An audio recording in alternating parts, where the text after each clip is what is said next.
한 주간 편안하셨지요? 오늘은 구원은 우리의 공적으로 구분되지 않는다. 자랑스러운 구원과 부끄러운 구원이라는 제목으로 함께 공부를 하도록 하겠습니다. 오늘 말씀은 고린도전서 3장 10절부터 15절 말씀으로 함께 보도록 하겠습니다. 고린도전서 3장 10절입니다. 내게 주신 하나님의 은혜를 따라 내가 지혜로운 건축자와 같이 터를 닦아두매 다른 이가 그 이위에 세우나 그러나 각각 어떻게 그 위에 세울까를 조심할지니라. 이 닦아둔 것 외에 능히 다른 터를 닦아둘 자가 없으니 이 터는 곧 예수 그리스도라. 만일 누구든지 금이나 은이나 보석이나 나무나 풀이나 짚으로 이 터 위에 세우면 각 사람의 공적이 나타날 터인데 그날의 공적을 밝히리니 이는 불로 나타내고 그 불이 각 사람의 공적이 어떠한 것을 시험할 것임이라. 만일 누구든지 그 위에 세운 공적이 그대로 있으면 상을 받고 누구든지 그 공적이 불타면 해를 받으리니 그러나 자신은 구원을 받되 불 가운데서 받은 것 같으니라. 22절입니다. 바울이나 아볼로나 게바나 세계나 생명이나 사망이나 어떤 것이나 장래 것이나 다 너희의 것이요 너희는 그리스도의 것이요 그리스도는 하나님의 것이니라.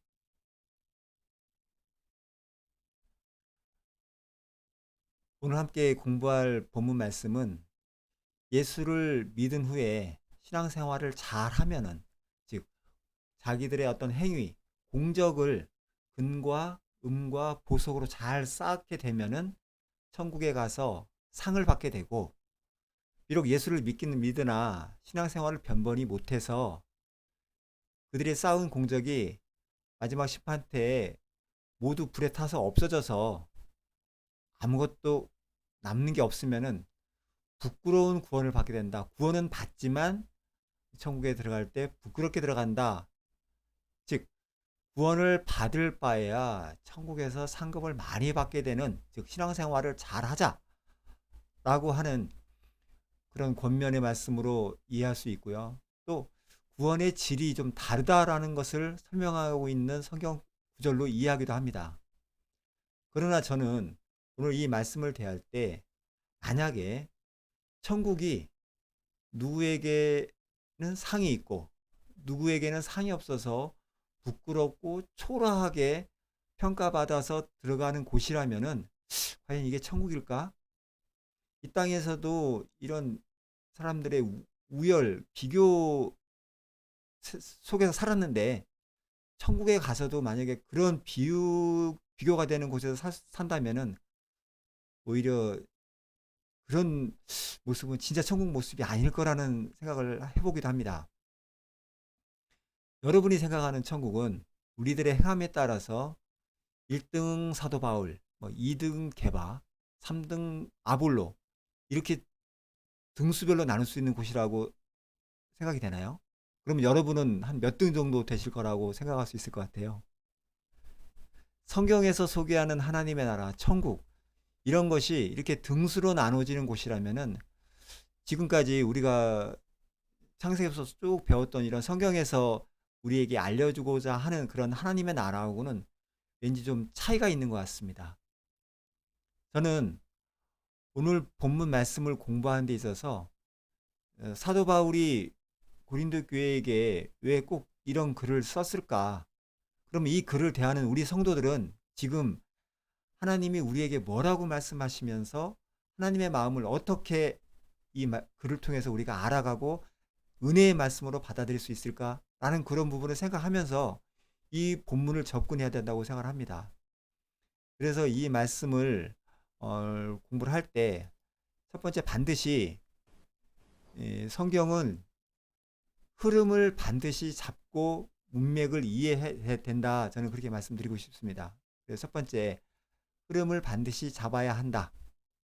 그리고 이제 고린도전서 3장 1절부터 한 10절까지 쭉 나오고 또 이제 15절 이후에 또 설명되는 부분들이 있거든요. 그런 부분을 전체를 다 이해하면서 그 안에 있는 10절부터 15절을 함께 이해해야 됩니다. 성경에서 갑자기 A라는 것을 설명하다가 A가 아니야 이런 설명은 있을 수 없는 거거든요. 그걸 오히려 보충해주고 그거에 대한 어떤 부분을 설명해주고 그러는 것이지, 그런 부분으로 우리가 이해를 했으면 좋겠습니다.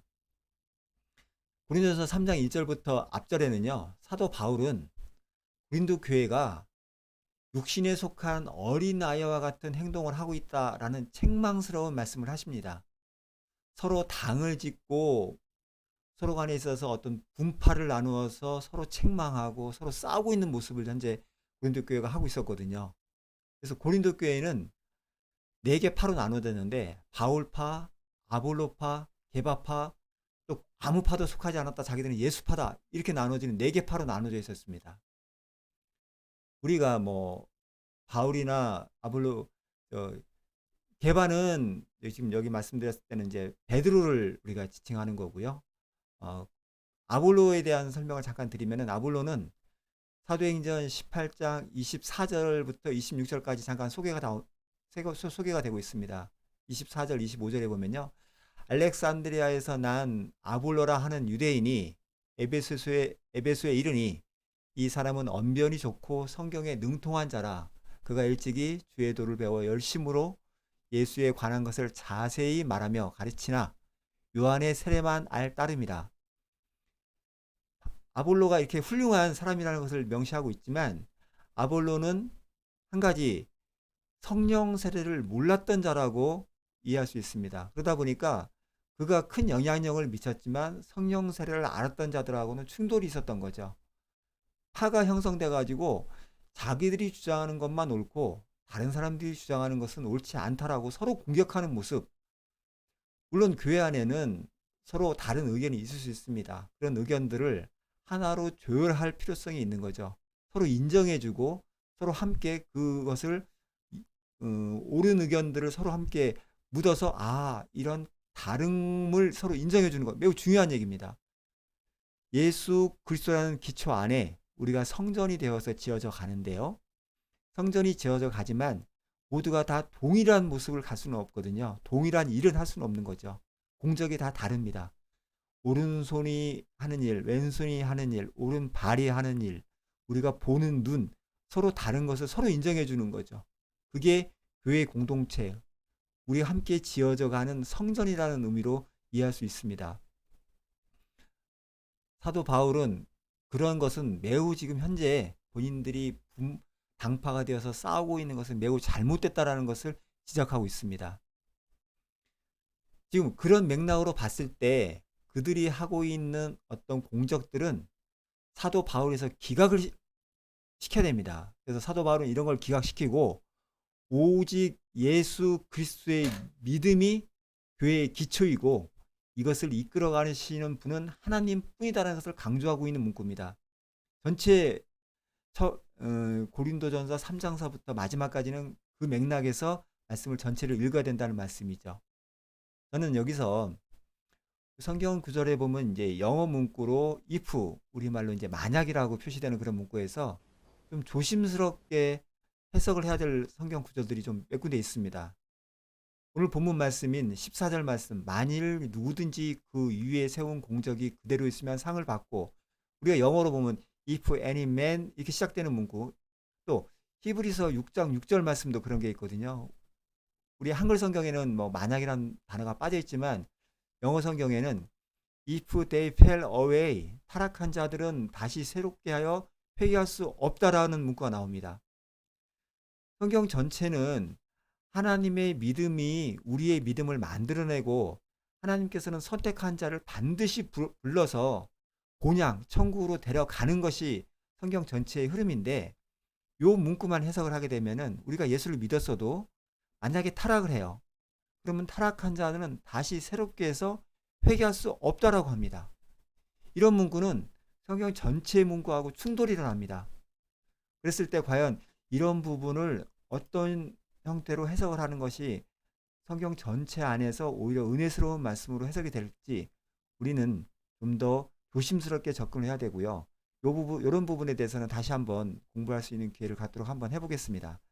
자, 오늘 우리가 배워야 될 말씀은 이제 고린도전서 아까 3장 부분으로 다시 들어가서요, 이 부분이 어떻게 오해된 해석으로 해석이 되는지 그 부분을 한번 잠시 보겠습니다.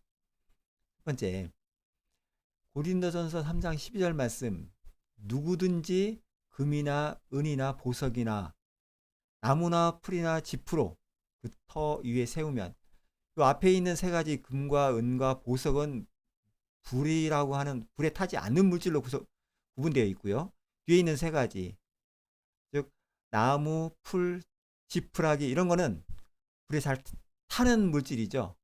이렇게 세 개로 딱 잘라버려서 해석을 합니다.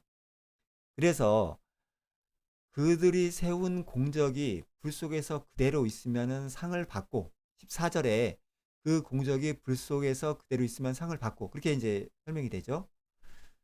그리고 불타서 없어지면은 구원만 받지만 부끄럽게 된다. 이렇게 이제 해석이 됩니다.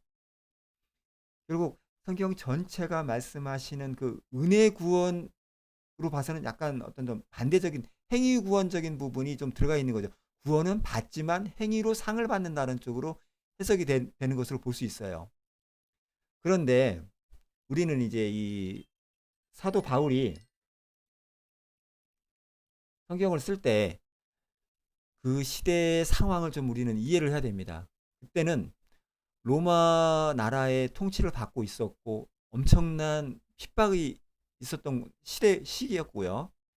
또 예수님을 믿는 자들은 유대인으로부터 엄청난 공격을 받고 있었던 시기였습니다. 그래서 신앙생활을 하기가 매우 어려웠어요.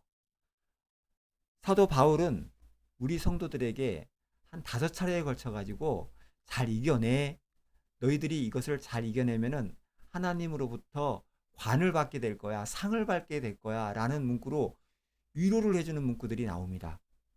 그래서 생명의 왕관이나 어떤 기쁨의 왕관, 의의 면류관, 뭐 이런 표시를 하죠. 썩지 않는 왕관, 이런 식으로 관이라고 하는 부분이 사도 바울이 우리 성도들에게 해주는 잘 이겨내라는 어떤 격려의 말씀으로, 하나님 앞에 이런 상을 받게 될 거니까 너희가 비록 여기서 고난과 고통 중에 있지만 잘 이겨내라, 이겨내라, 막 성도들을 격려해주고 있는 그런 문구를 볼 수 있습니다. 그러나 요한계시록 마지막 우리 성경이죠. 그 장에서는 성도들이 그런 관을 다 예수님께 드리는 겁니다. 내가 받은 이런 상이라 할지라도 나는 공로 없습니다. 내가 공적을 갖고 있지 않습니다. 이 공적들은 다 예수님 겁니다라고 드리는 장면이 나옵니다. 요한계시록 4장 10절, 11절을 보시면은 24 장로들이 보좌에 앉으신 이 앞에 엎드려 세세토록 살아계신 이에게 경배하고 자기의 관을 보좌 앞에 들이며 아뢰되, 우리 주 하나님이여, 영광과 존귀와 권능을 받으시는 것이 합당하오니 주께서 만물을 지으신지라. 만물이 주의 뜻대로 있었고 또 지으심을 받았나이다 하더라. 이처럼 우리 성도들은 하나님의 칭찬을 받았다 한 그 관 있다 할지라도 이 모든 것을 다시 하나님께 벗어드리는 겁니다.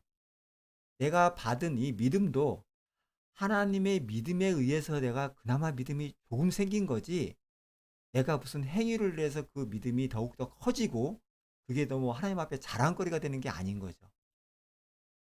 천국의 모습이 만약에 정말 공적이 있어서 상을 많이 받아서 한쪽은 상 잔치를 벌이고 있고 한쪽은 상이 없어서 창피하게 그러고 있는 모습이라면 그게 과연 천국의 모습일까?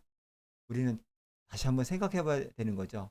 그런 게 아니고요. 자기가 하나님이 칭찬해 줘도 이거 내 칭찬 내 거 아닙니다. 하나님 것입니다. 하나님의 은혜로만 내가 천국이라고 하는 곳에 왔습니다. 이게 바로 천국인 거죠. 그러면은 지금부터 성경 아까 말씀드렸던 내용 중에서 불이 공적을 시험한다라는 그런 부분이 나옵니다. 그런 부분을 보면서 그 당시에 사도 바울이 고린도 교회에게 이 문구를 쓰면서 사도 바울은 이 불이 공적을 시험한다는 의미를 어떤 의미로 사용을 했는가, 그런 부분을 우리가 함께 이해를 하면서 이 부분을 공부해 볼 필요성이 있습니다. 사도 바울은 13절에 나오는 불이 공적을 시험한다라는 문구에 대해서 신명기 31장 22절, 23절 말씀을 이제 머릿속에 이제 같이 생각하는 거죠. 그 문구를 한번 읽어보겠습니다. 22절, 금, 은, 동, 철과 수납과 납 등의 불에 견딜 만한 모든 물건은 불을 지나게 하라. 불의 시험이라고 이제 이해할 수 있죠. 그리하면 깨끗하려니와 다만 정결하게 하는 물로 그것을 깨끗하게 할 것이며, 자, 까지는 이런 이제 불에 타지 잘 않는 물건들이죠. 그것으로 불을 진하게 해서 깨끗하게 하지만 정결하게 하는 물로 그것을 깨끗하게 할 것이며, 자, 불에 견디지 못할 모든 것은 물을 진하게 할 것이라. 이렇게 되어 있습니다. 결론은 물을 다 거쳐야 됩니다. 불에 견딜 만한 것도 불에 견디지 못할 만한 것도 정결하게 하는 것은 다 물이다 라는 부분을 이 말씀을 통해서 이해할 수 있는 겁니다. 사도 바울은 뭐 구약에는 매우 능통한 자니까요. 당연히 불이라는 단어를 끄집어 올 때 이런 부분을 생각하면서 모두가 다 물로 지나서 깨끗하게 정결하게 된다. 우리가 여기서 물 하면 또 생각나는 게 있습니다. 바로 물 세례를 의미하고 있습니다. 물 세례는 죽음을 의미하는 거죠. 우리가 모두가 다 물속에 빠져서 죽을 수밖에 없는 존재들이었는데 하나님의 은혜로 물에서 건짐을 받는다. 예수님도 사역을 시작하는 처음에 세례 요한에게 가서 물 세례를 받습니다. 우리 인간의 죽음을 의미하는 거죠. 그리고 자신이 또 피로 우리를 대속해 주겠다라는 물과 피, 이것이 증거물로 삼아 주는 그러한 이제 내용이 나옵니다. 그래서 이제 그 내용을 잠시 더 보면요. 물과 피로 임하신 예수 그리스도, 이제 그런 말씀이 이제 우리한테는 이제 볼 수 있는데요. 그 말씀은 요한일서 5장 6절과 8절 부분에 대해서 설명이 돼서 나옵니다. 자, 그 말씀 한번 읽겠습니다. 이는 물과 피로 임하신 이신이 곧 예수 그리스도라. 물로만 아니요 물과 피로 임하셨고 증언하는 이는 성령이시니 성령은 진리니라. 증언하는 이가 셋이니 물과 성령과 물과 피라. 또한 이 셋을 합하여 하나이니라. 예수님께서 물과 피로 우리에게 임하셨다고 말씀해 주시고 있고요. 또 성령과 다 합하여서 하나라고 말씀해 주고 있는 거죠.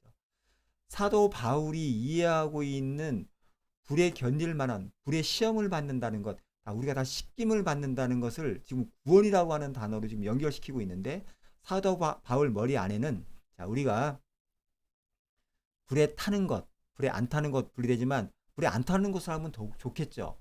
그러나 이 모든 것은 다 예수 그리스도의 공정만 남게 된다라는 부분을 강조하고 있는 문구로 우리는 이해할 수 있는 겁니다. 그렇게 연결이 돼야 이 말씀이 우리한테는 은혜로운 말씀인 거죠. 누구는 상 많이 받고 누구는 상 많이 못 받고 그러면 은혜 말씀이 안 될 수 있습니다. 추가로 스가랴서 13장 1절에는 그 날에 죄와 더러움을 씻는 셈이 다윗의 족속과 예루살렘 주민을 위하여 열리리라. 예수님이 오셔서 우리에게 구원의 날을 열어주시는데 우리를 죄와 더러움을 씻어주신다는 말씀이죠. 그 날에. 이런 식으로 말씀을 이해하고요. 마지막 우리가 고린도전서 이제 22절과 23절 말씀을 보면서 그 말씀을 통해서 이제 모든 것들은 다 하나님의 것이다라는 결론을 내리면서 이 3장을 마무리합니다. 그 부분을 보고 제가 전체적으로 다시 한번 잠시 설명을 드릴게요. 자, 22절 보겠습니다. 바울이나 아볼로나 게바나 세계나 생명이나 사망이나 지금 것이나 장래의 것이나 다 너희의 것이요 너희는 그리스도의 것이요 그리스도는 하나님의 것이니라. 지금 사도 바울이 보고 있는 고린도 교회는 매우 어린아이 같이 육신에 속한 자들의 모습입니다. 그들이 생각하는 가치관, 그들은 막 파가 나누어져 다 그런 생각을 하고 있는 거죠. 그런 것들은 너희들이 생각하고 있는 것이지만, 그러나 그리스도께서 반석이시고 머리시고 그런 부분은 이제 다 하나님의 것이라는 문구로 결론을 내리면서 너희가 다 그리스도의 것이야. 교회는 그리스도를 머리로 하고 있는 우리는 지체. 그러니까 이제 너희는 다 그리스도 것이라는 문구를 결론을 내립니다. 이 부분에서 우리는 무엇을 생각해 볼 수 있냐면요.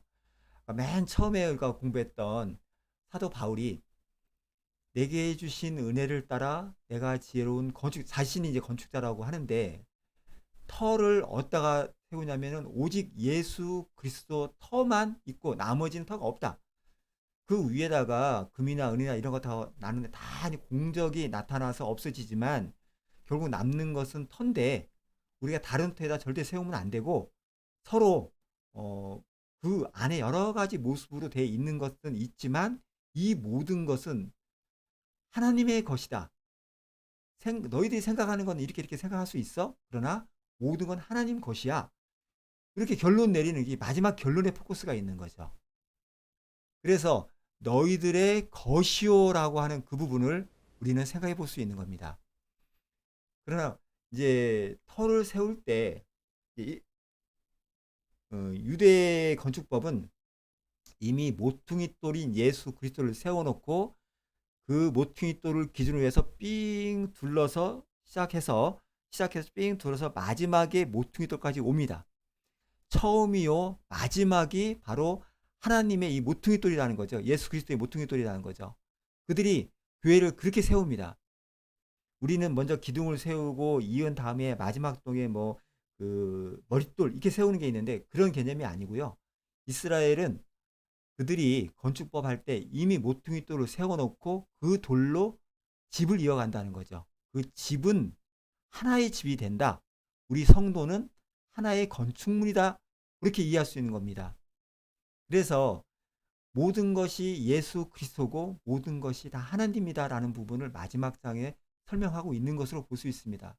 그러니까 요 안에 있는 문구를 어떤 단어 하나를 끄집어내 가지고 우리가 예수님 앞에 충성과 봉사를 다해서 우리는 불에 타지 않는 것으로도 공적을 세워야 돼, 이렇게 설명하면은 앞뒤가 안 맞게 돼버립니다.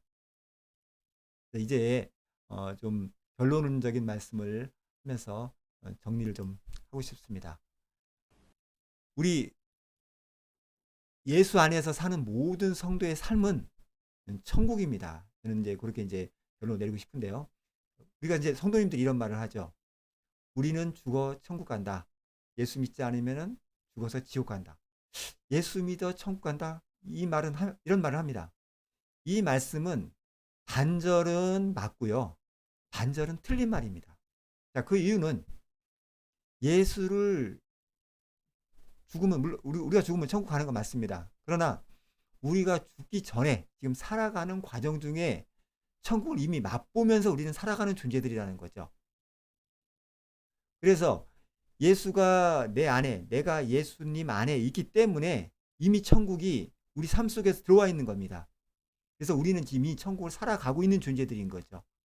그러니까 그 말씀은 반절은 틀릴 수 있는 말씀이죠. 자, 천국은 우리가 무엇을 하였는가라고 평가되는 것이 아니고요. 나는 누구인가, 우리는 누구인가, 그것으로 평가되는 곳입니다. 그래서 내가 크리스찬, 그 그리스도인이라는 의미는 예수가 내 안에 있고 내가 예수 안에 있는 것이라고 했죠. 그래서 우리가 천국에 가는 존재고 천국이 내 안에 거하는 것이죠. 그렇게 이해를 하시면은 오늘 전적인 말씀을 이해할 수 있는 거고요. 우리가 얼마 전에 상영되었던 신과 함께 아주 재밌게 봤던 영화인데요. 거기에 나왔던 천국과 지옥의 개념을 우리 머릿속에 오래 갖고 있으면 안 됩니다. 그냥 재밌게 즐겁게 볼 수 있는 영화 정도 이해하시고 그 개념들이 우리 머릿속에 지배되지 않도록 우리는 자꾸 성경적인 개념이 우리 안에 머리가 되도록 성경 공부를 자꾸 해야 되는 거죠. 그래서 그러한 생각들이 우리 머릿속에 너무 많이 있으면은 우리는 천국을 오해합니다. 잘 살아야 돼. 내가 막 선을 많이 해야 돼.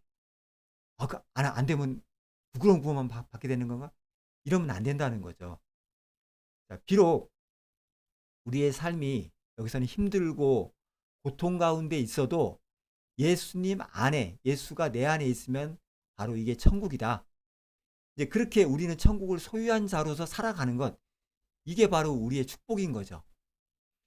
예수님, 즉 예수님의 믿음, 그 반석 위에 예수님의 공적으로만 가는 곳, 그게 바로 천국이고 그러한 천국에 들어가는 존재가 우리 성도들입니다. 우리가 나의 공적 자랑할 게 없는 거죠. 모퉁이 돌이신 예수님으로 시작해서 모퉁이 돌로 끝난 처음이요, 아니, 알파와 오메가 되신 그 하나님, 그것을 믿는 것, 그게 바로 우리 믿음인 거죠. 그것을 설명한 책이 성경책입니다. 우리의 공적, 우리의 무슨 뭐 자랑으로 속에 들어가는 것이 아닌 거죠. 우리는 나의 노력을 다 내어놓습니다. 나는 주님이 필요한 존재입니다. 그래서 내가 주님을 믿습니다. 그런 존재, 바로 그게 성도의 삶인 거죠. 오늘도 하나님의 믿음이 나를 이렇게 만드셨다, 나의 믿음을 만드셨다라는 그런 고백을 하는 우리 성도들이 되기를 저는 기도합니다. 그래서 한 주간도 천국의 기쁨을 맛보며 사는 그러한 삶이 되기를, 우리 모든 성도님들이 그러한 천국의 기쁨을 맛보기를 저는 함께 기도하며, 우리가 또 그런 것을 누리면서 사는 것, 그런 것이 천국의 삶이다라고 말씀드리면서 오늘 말씀을 정리하겠습니다. 수고 많이 하셨습니다.